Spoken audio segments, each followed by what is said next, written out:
Last Sunday I was doing something I'm pretty sure no one else in the world was doing. Because as I was reflecting for this, as I'm kind of jotting notes, I'm like, this is really weird. And it started with me going to Home Depot and buying seeds, which most people don't go to Home Depot for garden supplies, although they have that whole section, right? So I bought jalapeno seeds and cucumber seeds and spinach seeds. And then I went home and I bought those little, if you've ever done this, I highly recommend it. You can buy like a 36 spot. You buy these, they're like little coins, and when you put water in them, they whoop, pop up, and it's this perfect soil, and you just jam seeds in them. And off they go. It's fun. I did this last year with maple trees. And if you do not know, I'm a bit of an amateur arborist and gardener.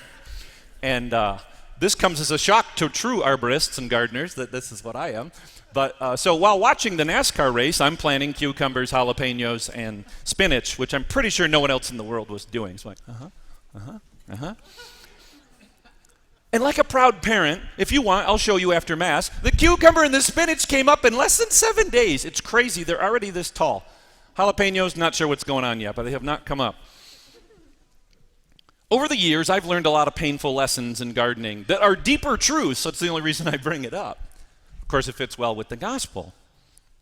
One of the first gardens I ever planted, I went to, Frank's Nursery and Craft, whatever, and bought all these plants so I could have all these things, because we were renting. It was an old farmhouse, friend of a friend, and the caretaker of it rototilled this whole space, and I'm going to fill it.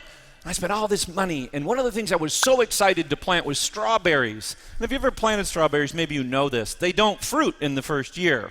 Nobody told me that, right?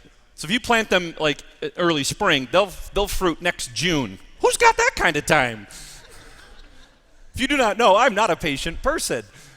So I was very bummed to see that. I also learned that raspberries really need to be pruned deeply every year. I had a raspberry tree at that house, to which the guy's like, oh my gosh, this fruit will be tasteless. It's terrible. You can't do it that way. And I once sowed grass seed out at Camp de Sales and literally was there the next day seeing if anything had come up. And laughing at myself for it, like, did it come up? Why would it come up so fast? All these things you learn. Well, I don't know a lot about fig trees. I don't really care for figs. Our neighbor when I lived in Toronto was from Italy, fought under Mussolini in World War II, barely spoke English. He had fig trees right there at his house. But I learned this on gardeningknowhow.com. You can check my source if you want. But most fig trees mature to fruit in 2 years. But it can take up to 6, which is what makes this story interesting. How many years was the owner at? 3, and he's already cut it down. And the gardener, of course, is advocating. It may be easy, given what Jesus said in the first half of this gospel, to assume that God is the owner in this story. But of course, in reality, God is the gardener. God is advocating for the tree. By the way, interesting, when Mary Magdalene went to the tomb on Resurrection Day, she mistook Jesus for a gardener, right? He's always advocating for us. It makes me think of something St. Francis de Sales said that is so profound around the idea of gentleness, and that was, be patient with everyone, but first off with yourself.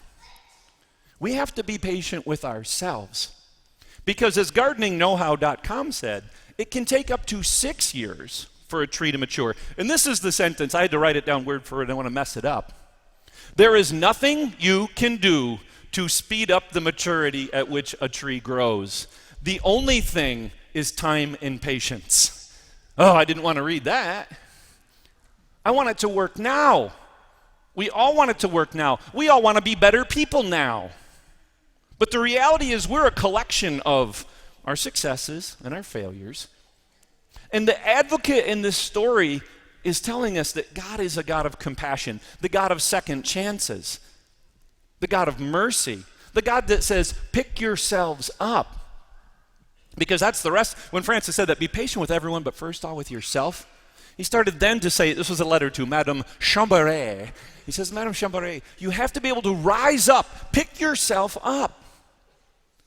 And not to focus on the fall, because so many people just fall and they stay there. Whereas we need to become the kind of people that see that God's saying, pick yourself up gently and walk forward again. Later in a similar correspondence, Francis said, I can think of no better way to grow in the spiritual life than to begin anew every day. There's no better way to mature in the spiritual life than to begin anew every day and to never think we've done enough. Put those two things together. To give ourselves the gentleness to pick ourselves up and to let someone advocate for us. I often tell people when they say, you used to be in politics and then you got into religious life and priesthood, those are very different things. I always say they're not to me. Advocacy is what drove me to be interested in politics and governmental service, right? And that word literally, to call to, in Latin, ad vocare, to call to one's aid. And we all are in need of assistance. And so we need to advocate for each other with the gentleness and the compassion that we hear in this gardener. I don't know about you, but when I hear that story, I imagine the gardener with a wry little smile saying, I've just bought him off for a year. You know, he accepted the expertise of the gardener. Let me try a few things here. Let me be the expert here. I'm going to try a few things. And then later, if you want, you can cut it down. In my mind, I know the gardener's already like, we'll have to do this again next year. But I'll win again next year because I'm the advocate. I'm the expert. I know that it can take up to 6 years. My first year teaching, the last thing I'll say to you, I'd never done it before. I don't have a degree in education. I was my last year of formation as an oblate, and I'm teaching, and I had this profound experience of being let down by a student. And that night I came home to dinner at the oblate house. Father Ken McKenna is furiously cooking dinner, and I'm insisting that he let me emote out this story about this student who let me down. And of course he's tolerating it, but he's running around this, that, and I said, and this happened. And Brian, if you're watching, I've never forgotten that you let me down like this. Really wasn't that big of a deal. But and Father Ken's doing all this stuff, and I tell him this story, and he goes, he stops what he's doing. He turns the water off, and he says, people are difficult, Geoff. They require a lot of patience to see a change in that kind of dedication in life. If you just want success, work with animals. They seem to train really easily. But humans, not as much. And it was at that moment I realized, oh my gosh, I'm bothering you with this, what really was a kind of a silly story.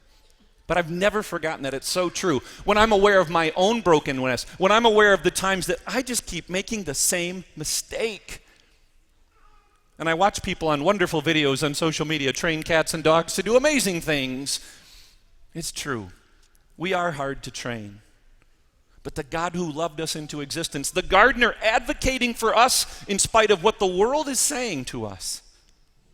Come on, give it another year. Give me another year to just love on it.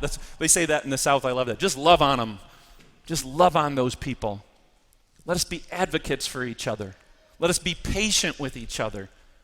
But as Francis said, if you got to be patient with yourself, if you're not patient with yourself, you'll never be patient with anyone else. That's the work of that kind of gentleness. A couple weeks ago, I was preaching on traffic, and I'm again grumbling coming up this way. It hasn't gotten better, has it? Who do I call?